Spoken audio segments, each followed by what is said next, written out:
If you want to start a brand new YouTube channel, there are important rules you need to know. Otherwise, you'll spend a ton of time and effort just to make videos that nobody ever watches. And we don't want that. That's why I wanted to share every single tip I've learned to help you grow a new YouTube channel. I learned these things while working with Brian to scale his channel to 1.8 million subscribers with multiple million viewed videos, while working with creators like Andy to 10x his monthly viewership, and while growing my own channel from literally 0 to 159,000 subscribers. And so I want you to have the best information possible to give you a head start with your growth. All right, so here's what we're gonna do. I came up with a list of 33 tips that we're gonna go through one by one. I want you to keep track of how many of these you're already doing, and at the end of this video, leave a comment with that number. All right, let's begin. Number 1, adopt the creator mindset. I want to explain this by telling you a story. Because about 4 years ago, I was working full-time as a video editor for an educational creator while trying to grow my own channel on the side. So this opportunity comes up to fly out to New York with this creator I work for and meet some of his friends to basically strategize the upcoming content for the rest of the year. And I remember this one night that stands out to me a ton because we were talking about YouTube until almost 2 in the morning with him, his friends, and other creators. Now, at the time, I didn't have a lot of confidence in my own strategy and my own skills as a YouTube creator. But I was in the room and I was sharing things and people were listening to what I had to say. They were asking questions of me. And it made me realize that everyone's kind of in the same boat as a YouTube creator. No one had figured it out. No one had special knowledge. And in all honesty, a lot of them weren't even using the proper methods that you're supposed to use to grow your channel. I took home that mindset, the one of someone who shows up and tries even when I didn't feel ready. And literally 1 month after that, my channel grew from 300 subscribers to 17,000. So if you're a new YouTube creator, you need to adopt that creator's mindset, the one of someone who experiments, who tests, who tries new things, and isn't going to wait until they feel ready to start. You need to learn from the data and keep trying. That's what the top creators do. Number 2, create a mission for your channel. I found that the channels that grow the fastest have a clear mission that they can get their viewers to rally behind. Because missions are what gets your viewers excited. That's what gets them invested, and it's what gets them to come back for more videos. I feel like the Sticks guys here are a great example of having a solid mission because they grew their channel from pretty small to over 1 million subscribers with the mission of making a movie for Mr. Beast. You can see the progression that they made. They started off with Eric, they moved to Ryan Trahan, they did Mark Rober next, Zach King. They progressively were working with bigger and bigger creators to eventually work with Mr. Beast and make a movie for him. Now, if you're like me, you probably don't have a mission that's as crystal clear as theirs. You want to make Mr. Beast a movie. But for example, on this channel, my mission is to help as many creators possible to grow their channels and make money. And if you're a creator, you're someone who's just getting started, that's a mission you can rally behind because it directly impacts your own channel and your own life. And to be honest, it's actually pretty simple to figure out what your mission is. All you need to do is figure out what content you want to make, what topics you're talking about basically, and who you're speaking to. Then figure out what your role is to deliver the content to that audience. That's what your mission is. Not to mention that it actually makes your life so much easier as a creator too, because if you have a clear mission, it's very easy to decide if a video actually reinforces that mission and keeps the movement going, so to speak. Number 3, build out your channel page. So this kind of ties into the last step because once you have a clear mission, you want to have a clear way to show that to your viewers. And the easiest way to do that is by updating your channel page. So this is my channel page for the channel you're watching right now. There's not many decisions you need to make by looking at this channel. You know what content is best for you to watch, you know what your next steps are, and it's very clear who I'm speaking to. So the main elements to focus on with your channel page are really your banner, making sure that that aligns with what your mission is. You make it clear to the viewers who's in the content, what you're all about, and even your upload schedule could be valuable to share here. But more important than that, you want to have a very clear description of what you do on your channel. I recommend adding a single line that just kind of reinforces what that mission is on your channel, and then building out a more in-depth bio down below. But beyond that, there's another layer here. What they see on your home page is actually really important. So what I've done is I've curated a list of some of the most valuable videos, some of the videos that I think are easiest for people to binge if they're just brand new to the channel, and I've put them into a playlist called Start Here, as well as linking my actual video playlist down below. To customize this, you can hit that Customize Channel button, and then basically scroll down to fill out your description here, as well as any other details. But we can actually take this a layer deeper as well. So we're gonna head into Settings down below here and hit Channel, because these details are just as important. So what you wanna do is, first put in your country of residence, and then second, you wanna put in keywords for your channel. These are basically your channel tags, and what they do is they help the algorithm a little bit to guide the content or guide the recommendations that they're making to your videos. By doing this, you make it clear for both the algorithm and the viewers what your content is about, so that you can get that head start of viewership and make it very easy to sell that mission to your viewers. Number 4, learn how the algorithm works and don't blame it. So first things first, you need to understand the algorithm from both the viewer and the creator perspective. All right, I'm editing this video and I realized my explanation was terrible, so let me try this again. Basically for viewers, what the algorithm's trying to do is find other videos that resonate with you, that they've seen in the past you've enjoyed and that you've spent a long time watching. Because if they can find more videos like the ones you've watched before, whether it's a similar creator, similar style, or similar topic, there's a high chance you're gonna stay on the platform watching that video.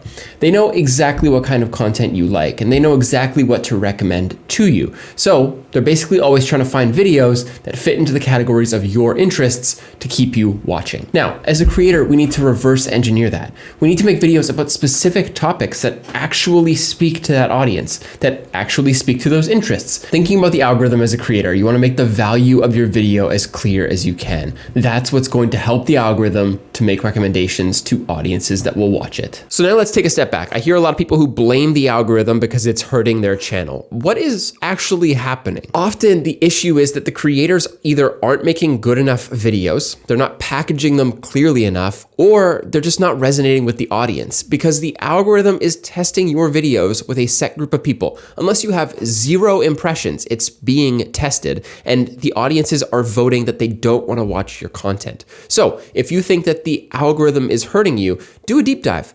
Are your videos really that entertaining? Are you going to click on your videos if you saw them recommended on your homepage? And if not, make improvements to your content to ensure that you can be competitive against other creators. Number 5, brainstorm ideas that solve problems. Okay, so if you want to hack to come up with as many video ideas as you possibly can, start by writing out a list of problems that your viewers will have. Check this out. Did it a month ago with my audience for this channel, and I realized there's a lot of problems that my audience runs into. But what that enabled me to do is figure out what I could do to solve those problems, and that turned into a bunch of video ideas. A lot of the time when we're coming up with videos for our audience, we're thinking about what we find interesting, but we also need to take into account what's going to be valuable for our audience, especially if you're making educational content. So if you can understand your viewers deeply and figure out what makes them tick, and then write out a list of problems that they'd want to see solved, it's going to give you a very, very big head start on coming up with content concepts. Which leads us to number 6, check to see if the topic has interest already. When you're thinking about making a video, you want to make sure that it's worth your time and effort, especially early on. You want to make sure that your time invested is going to be worth it. So the way that I like to do that is by searching up the video topic I want to make to see if other creators have done it. And more importantly, if it was an outlier. In case you didn't know, an outlier is a video that has a higher number of views relative to the size of the channel. Let me show you an example. If we take a look at this video, for example, the channel has 198,000 subscribers, but the video has 1.4 million views. That's more views than there is subscribers on the channel. So this topic would be worth creating. It's working for channels regardless of their size. Now, the reason we're doing this is that there's tons of videos on YouTube, and you're probably not going to be the first one to create on a certain topic. So what we can do is we can take the videos that already exist to see if it's worth investing our time into a concept. You'll come up with a million ideas as a creator over the next few years, and I guarantee that you're not going to make all of them. So this is a very easy way to vet if it's worth making that video or not. 7, create evergreen content that engages viewers long-term. Okay, so if you were to just listen to one tip from this entire video, this is the one to take away. In case you didn't know, evergreen content content is content that can perform well both now and months or years into the future. It's a video that's almost like an investment. If we take, for example, this video here that has 1,200 views, it's my highest viewed video on this channel so far, you can see that it started off relatively slowly. By 7 days, it had 67 views.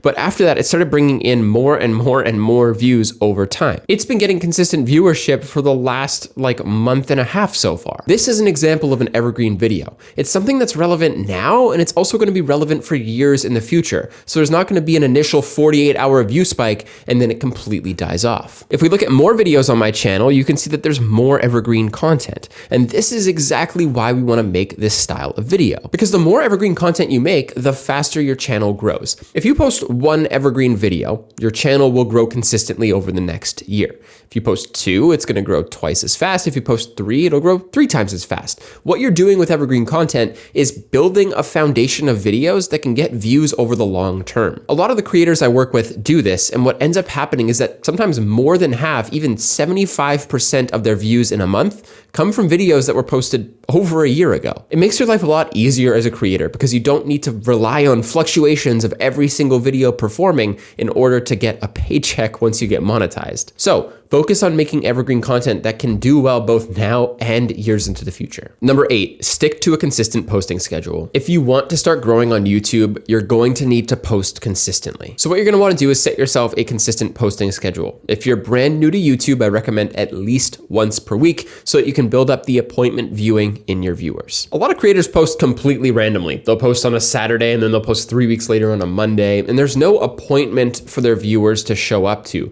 So what happens is their audience, even if it's a small audience, they don't know when to expect the next video. So they just don't expect it at all. If you have a posting schedule that you can even share at the end of your videos to tell people when the next one is coming, it gets them to come back. But there's actually a second part to this as well. If you have a consistent posting schedule, it forces you to get the video out by that deadline. Now, as a small creator, it's hard to take things seriously when you're not getting views, right? Let's say you have 4 views a video. How are you supposed to justify posting a video every single week? The most important part of YouTube, especially for beginners, is getting the reps in and getting videos out. So it's important that you set a consistent posting schedule and you don't break it. I know you've heard this a million times if you've watched videos about how to grow on YouTube, but I promise you that this is really important psychologically for you more than anything else. Every time I've deviated from a consistent posting schedule, my channel has suffered. So there's data to back up that you should do this. Number 9, don't only rely on YouTube Shorts. Okay, so I know that this is controversial advice because if you're posting shorts, you're probably getting more views on your shorts than you are on your long form, and a lot of conventional YouTube advice will tell you to start by posting shorts. But as someone who's gotten 116 million views, most of those being from short form content, I'm telling you, don't over-index on them. The problem that I found is that by growing my short-form audience first, I really struggled to convert those viewers to long-form content. In fact, a lot of the time early on when I would post a long-form video, people would literally say, "I don't know when I subscribed to you," which is pretty concerning. In the early stages of YouTube, you want a committed audience that's gonna show up, watch your long-form content, and comment, because the long-form videos are where your real community is. So if you over-index on shorts and you post 5 times more shorts to your long-form videos, you're gonna have a really big audience of uncommitted viewers. The ratio I recommend, just so you can get the benefits of shorts, that there is a lot of sub growth that comes from that, and there are people who do convert, although a small number. What I recommend you do is keep a ratio of 1-to-1.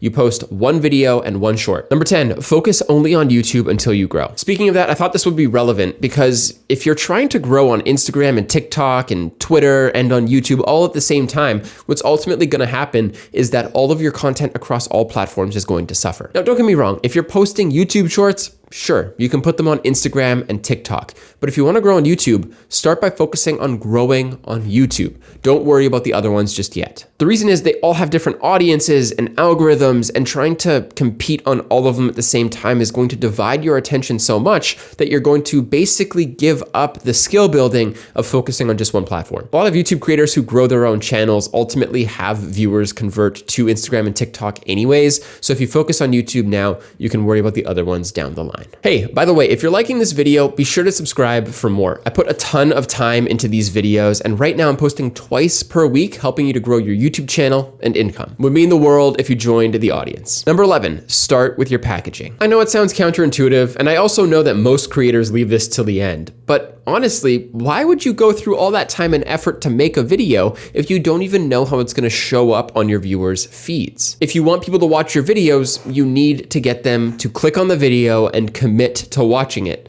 So the first thing you should do is focus on how you're going to do that. I'm going to be honest, a lot of the videos that I've had that underperform on both of the channels I've started, they typically underperform because of the packaging, because I couldn't figure it out. Meanwhile, if you flip that and you really focus on the packaging first, you can tell quickly what videos are worth making. Because if you can't formulate that idea into a title and thumbnail, chances are most people probably aren't going to care. On my channel, what I do is I come up with some references for thumbnails that I think look interesting, that are somewhat similar to what I'm trying, and I write out a quick description, as well as adding some text options that I think could be good for my thumbnails. Then when I do a couple of these formats, I'll pair them up with titles and then create the thumbnails here. This gives me test options, it gives me different variations, and I can pick the one that I like the best. And then by doing that before I write the video, I can guide the content in the video to make sure that I deliver on the promise that I'm giving in the packaging. So before you write your next video, look at other thumbnails in the space, take at least reference points for what you want your thumbnail to look like, and if you can, create the thumbnail in advance. Number 12. How to become great at writing titles. It's called problem-centric titling, and I like to use this because I think it makes a very clear case for what my videos are going to be about. Let's take a look at my channel here, for example. My most recent video, which is doing really well right now, is called If Your YouTube Channel Isn't Growing, Try This.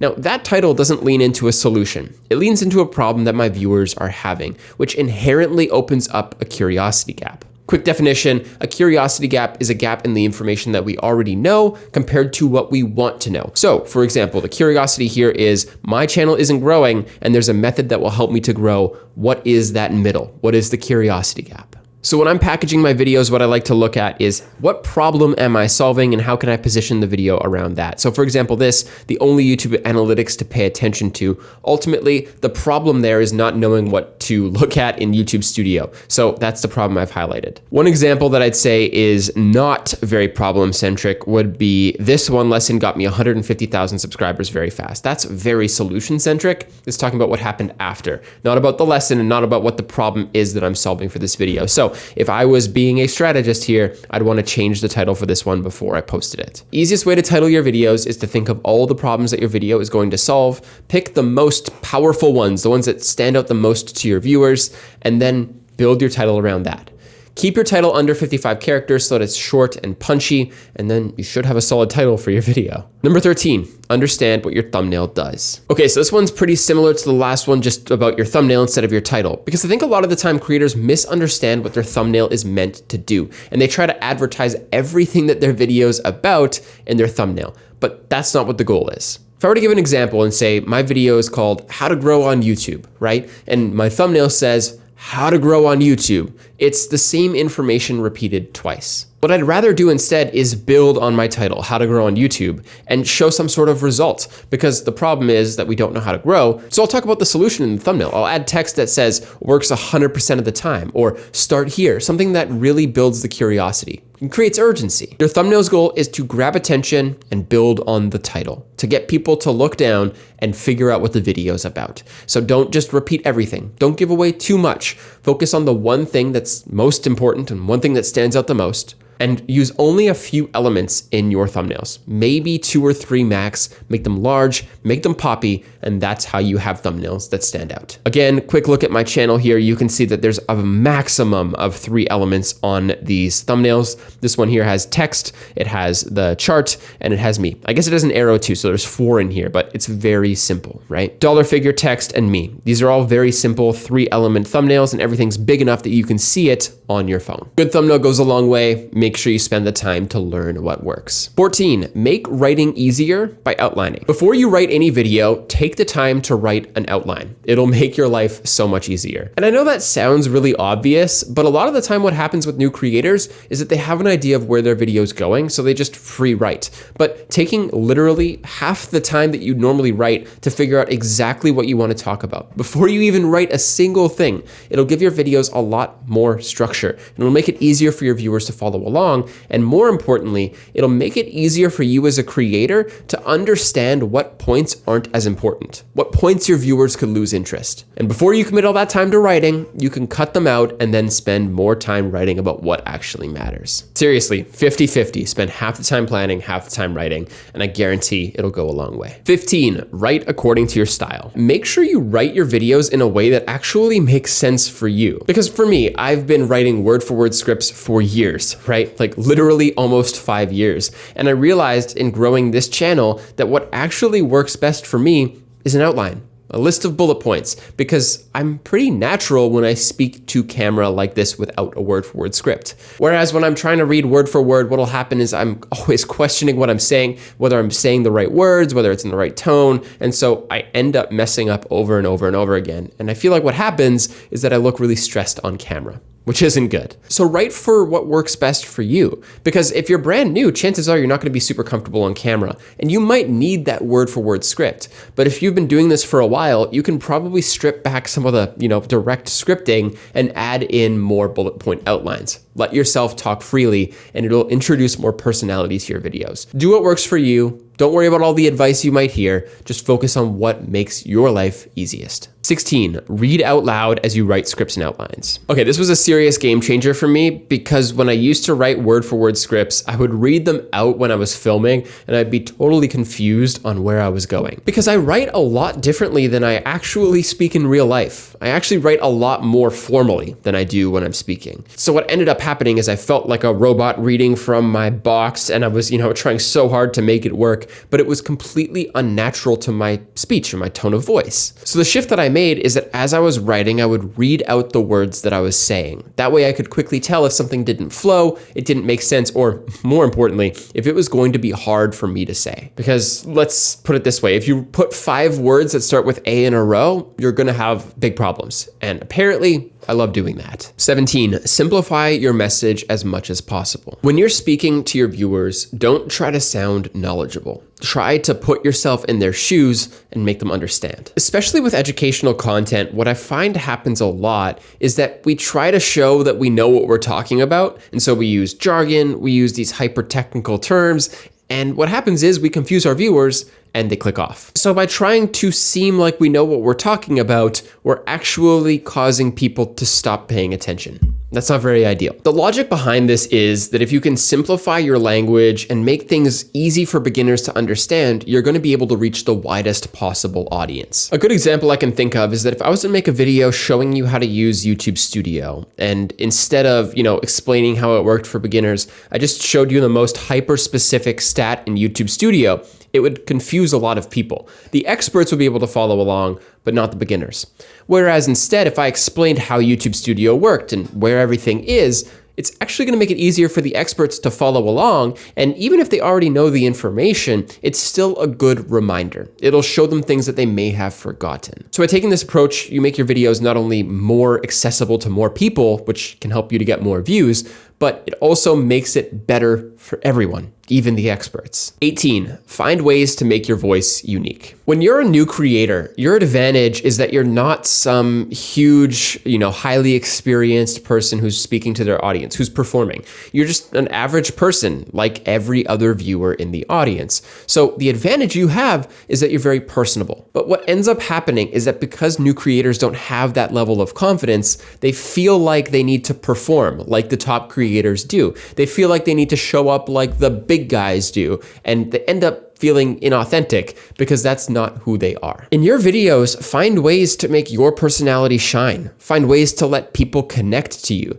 because that's what's going to build an audience. That's what's going to get people engaged. And if you can't do that, it's going to slow down your growth a lot on YouTube. So I know this is really tacky, but be yourself and do things that are unique to you because your viewers will resonate. 19, focus on improving your delivery. Okay, so if you're a new creator, there's a high chance you're not super comfortable on camera, but the good news is that this is a skill you can build. This is a clip of me talking to camera from like almost 10 years ago. I've been doing a lot more work lately on top of my 9 to 5, and it's almost a bit more rewarding because I've been putting in more work for things I like to do. The difference is that I've now put in the reps to practice speaking to a camera, to practice my confidence in my delivery, and to really become, because you're starting out, it's gonna take a lot of reps, right? So here's what I recommend you do. Turn on your camera and speak to your camera for 5 minutes every day. Don't watch it right away, give it about 24 to 48 hours, but go back and watch what you said. Listen to everything, and even take notes. When did you lose interest? When did you sound awkward? When did you run into things to say? And keep track of all of that, and then try again. 5 minutes every day speaking to the camera. What ends up happening is that you feel more comfortable on camera. You feel more comfortable speaking to this lens in front of you. I know you're watching me right now, but I'm staring directly into a piece of glass, and it's hard to be personable when you're looking at an inanimate object. What helps me is remembering that there's people on the other side who are watching, and people on the other side who are really engaged, and it makes me feel like I'm having a conversation. Day by day, you'll get better at it. Just make sure you put in the reps to practice, because if you don't practice, you're not gonna get better. 20, don't worry about your equipment. Okay, so I've seen a ton of people who are starting out on YouTube who spend way too long worrying about what their equipment is like. They try to have the best camera, the best mics, the best everything. But if I'm being honest, none of that really matters. I've watched a lot of low quality videos because the topic got me engaged and I was really invested in finding out what was going to happen next. The best creators make the equipment irrelevant. It doesn't matter if it's shot on a Red or on an iPhone from 10 years ago. If you have a solid message and something to say, I'll pay attention regardless. Number 21, how to make your video quality better. Speaking of that though, I think it's important that you do at least make the most of what you already have. Because if you're using your phone shoots in 4K. So there's no reason that you can't make the equipment you already have as high quality as possible. Let's say you're shooting on an iPhone. I recommend you set that to 4K when you're filming clips so that it's as high quality as it possibly can be. And when it comes to audio, if you don't have a mic of any sort, I recommend that you get as close as you can to your phone or your camera. Ultimately, in my opinion, the audio is far more important than anything else because a lot of the videos that people watch are pretty passive. They're mostly listening to it in the background and paying attention again when there's something that's worth looking at. Most of these shorts here with millions and millions and millions of views were shot on my iPhone. So there's no reason that you can't get views with your iPhone. 22, remove barriers to making content. I think it's important that you try to find ways to make it easier for you to make videos. Because the more barriers you have, the more likely it is that you're not gonna wanna film or not gonna wanna edit. You wanna find things that get in your way and build processes so that you can keep creating. For example, let me show you my filming setup right now. So this right here is my point of view. I have my laptop set up here, I have a tripod there, and I have lights up on the walls here that are always plugged in. My goal with this is that at any point I can just sit down and film a video. I don't have to worry about things being set up. I don't have any barriers in the way of me making videos. So if you can keep your studio set up, then keep it set up. That way you can film whenever you want to film. If, for example, it's hard for you to edit videos, find templates or animations, things that'll make it easier for you to do the editing. In each video you make, try to find ways to make your process easier, and it's going to make your content better down the line because you can spend time on the things that actually matter, not the repetitive work that no one likes doing. Number 23, settle for good enough. The top creators know a truth that a lot of us don't like to admit, and it's that you kind of need to settle for good enough. MatPat is one of the biggest creators on the platform. He grew multiple channels to millions upon millions of subscribers, and they have a rule in their company of accepting 85%. Because that last 15% that'll go to make a perfect video is gonna take the most amount of time. So settling for a video when it's at 85%, it's good enough. It's made them consistent enough that they could post videos and grow that audience. I know for myself, I really struggle to accept good enough. I'm a perfectionist. I want everything to be perfect. But the reality is that taking that extra 15% isn't going to make that big of a difference. If the message is already there and it's already clear, then the audience will stick around. So focus on making videos that are good enough and hitting that consistent schedule instead of trying to make everything perfect. 24, uploading your video. Okay, so when you're uploading your video, you're gonna wanna have a solid title and thumbnail, but we already kind of talked about that. I will say that if you wanna do thumbnail and title testing, I recommend you try it out early on to see what resonates with your audience, but it's not necessary by any means. There are a few other factors that you should pay attention to though, namely your description. I like to put my links up at the top in my description because these show up above the fold before people click into your description, so that if there's something they need to do as a next step or anything that you're offering them, it's up at the top and easy for them to find. This is what it looks like here for the above the fold. You can see the links popping up without even needing to click in. Below that, I like to put a description of the video, basically walking through what my video is about.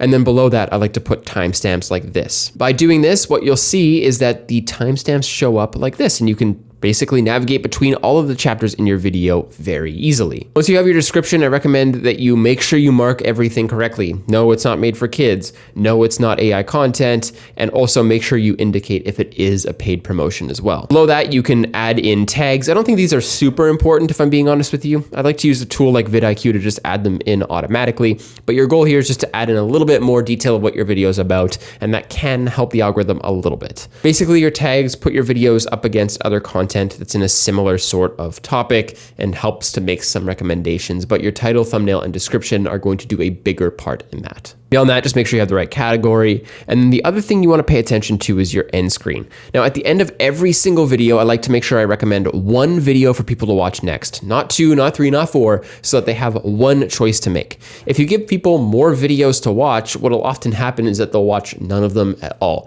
So at the end of my videos, I like to make sure I include a quick mention saying like, watch this next, and then I link that up with the video that's in the end screen here. If you're monetized, make sure you add in your mid-roll ads as well, and you do all of that. But beyond that, that's really all you need to pay attention to. Just make sure everything's complete and ready to go. 25. Understand what metrics matter. Okay, so looking at YouTube Studio, there's a lot of different stuff in here that can probably be overwhelming to new creators. Because what should you even pay attention to? What's more important? What shows that people are engaging with your content? Well, there's really two things. On each video, I like to click into my analytics, and I like to look at my reach tab to see my impressions click-through rate. And I like to also look at my average percentage viewed in this chart right here. So your click-through rate shows you how many people are clicking on the video compared to how many people are being showed your video in their recommendations. And if you can get this somewhere between 5 and 10%, that's an ideal range, and it shows that there's a lot of people converting to your video. Beyond that, looking at your retention curve, what you're looking for is any sort of like flat sections or drop-offs. The flat sections show that viewers are really engaged. So I'd say here, even though this is early on, this first like few minutes here did a really good job. A lot of viewers stuck around for the hook, and then there was a big drop off around the 3-minute mark. So definitely would want to improve this section here because a lot of people clicked away. But after that, it looks pretty consistent. Didn't really lose that many people for the rest of the video. So it would really just be, I'd want to improve this 3-minute section here. Next time I make this video, probably want to cut it out. And that's what I would learn from in this retention graph. I don't focus on the percentage or the length. I just focus on what actually is mattering to my viewers. Figure out what they're engaging with, what they don't like, and use that to improve for next time. 26, reply to your comments. Okay, so now with all that time that you saved looking at your analytics, here's what you're gonna do. Reply to every single comment that your videos get. Now, when you're a small creator and someone comments on your video, that's a vote of trust and a vote of support for your content. And so if you don't reply, you're basically showing your viewers that you don't really care if they're there. Now on my other channel where I'm getting a lot more comments, what I really like to look for are long paragraph comments where I can engage with the viewer and start a conversation, because it shows that they're invested in the content and they're part of the conversation. So by replying to those comments, I'm really reinforcing a community of conversation, communication, collaboration. It's important that you do go through and reply to your comments though, regardless of the size of your channel. If you're larger, hit as many as you can. If you're smaller, hit them all, so that you can show your community that you're paying attention, you care, and that you're making videos for them. It doesn't take that long, doesn't have to be that complicated. Just write something to show that you appreciate them being there. However, if you get people who are commenting negativity or it's just, hateful, I wouldn't worry about replying to them, because what will often happen is that you're just encouraging them to come back and do it again and again. Let those ones go, and if it's offensive or it's hurtful, just hit that little cross button on the comments to prevent them from being able to comment again. 27. Don't use social media to grow your views. Okay, so when I was first starting out on YouTube a few years back, I used to promote my videos on all sorts of different subreddits and Twitter feeds and anywhere I could promote my video, really. But what I didn't realize back then was that was actually hurting my audience and it was hurting my views. Because like I mentioned a while ago in this video, the algorithm is working to figure out who enjoys your content. So by promoting my videos to people who are potentially half interested, what I was doing was affecting the algorithm's recommendations. Because there's a huge group of people who are watching this video from all over the place. How are they supposed to make sense of who's paying attention and who's watching your video if they're getting recommendations and people are coming in from all sorts of different backgrounds, interests, whatever? What I found was when I stopped making these recommendations on random platforms, I actually found the audience that cared. What I was doing was hurting myself because I was making it harder for the algorithm to figure out who cared about my content. So I know if you have friends and family that care about your videos, you want to share it with them, it's tempting, but you shouldn't do it. Because even if it'll blast up that view count, it's going to be from people who are all over the place, and it's going to take more time to grow your channel. Just focus on making videos and the views will come. Number 28, do not buy views under any circumstance. As soon as you start posting, you will start getting emails. These emails will tell you that they can boost your SEO score and get you more views.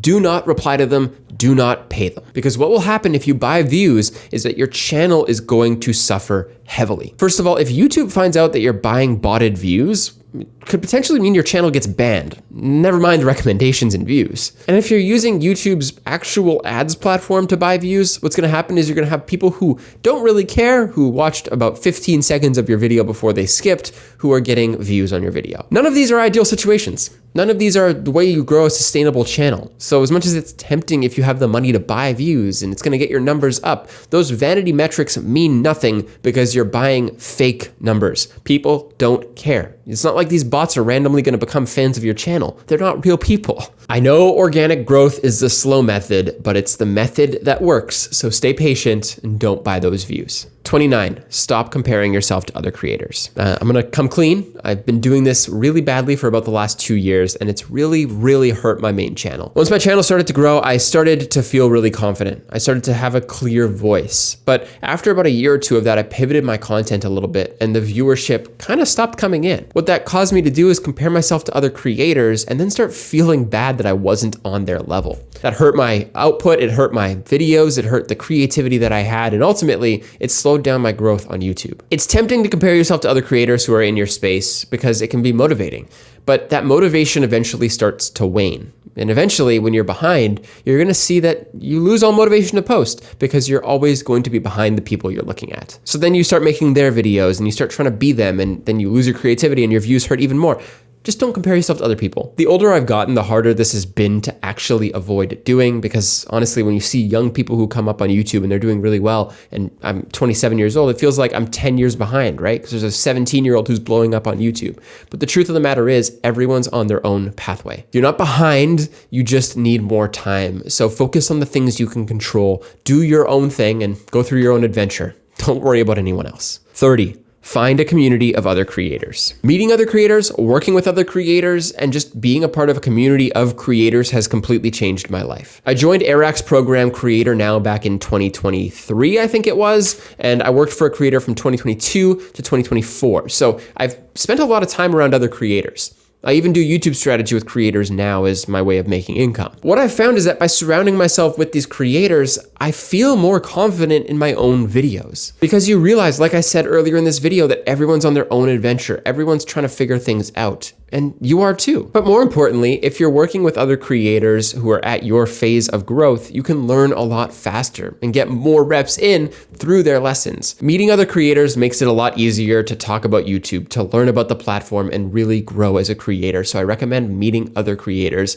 and trying to learn as much as you can from them. Even Mr. Beast calls other creators when he uploads a video, so you should too. 31, why most new creators quit. The most common reason that creators quit is because they're not seeing the results that they want, but I have a hard truth for you that you need to hear. If you quit now, you're never gonna see the results, and it's gonna take you longer to build up those reps. I've quit YouTube so many times in my past where, I'd post every single week for like 2 or 3 months, wouldn't see the results, and I'd completely quit. And then 6 months later, I'd try again. You know what that did? It kept hurting me because I never was consistent enough for long enough to see the results. If you post every single week for 2 years and you don't see results, okay, then maybe reevaluate. But it's really hard to not see some momentum if you're that consistent for that long. Set a time frame that's actually going to be realistic. Don't just give in because the results aren't there. And create results out of something you can actually control other than views and subscribers. We've all seen that meme of the guy who quits mining the diamonds before he reaches them. He's like right there. That's honestly what I did for years on YouTube because I'd post every single week for like 3 months and then stop. But in all honesty, with that level of consistency, I probably would have had something that took off within just a couple months if I hadn't have given up. But I never stuck it through. So don't be like me because every single time I regretted it and came back. 32, once you start, do not stop.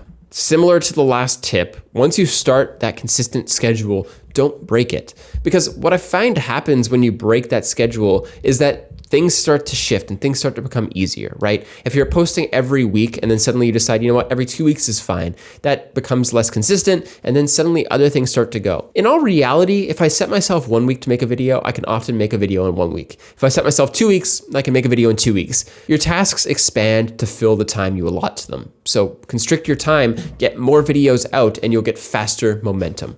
Once you start posting, don't stop. Don't break the pattern. Keep going until you see results. And then last but not least, number 33, remember that this takes time. Growth isn't linear. Okay, so here's another one that's important to remember. When you're posting on YouTube, you're not gonna see linear results. It's not gonna be like day 1 you get certain results, day 2 you get more, day 3 you get more. No, the first 100 days you could see no results, but then day 101 is when you see things really start to pick up.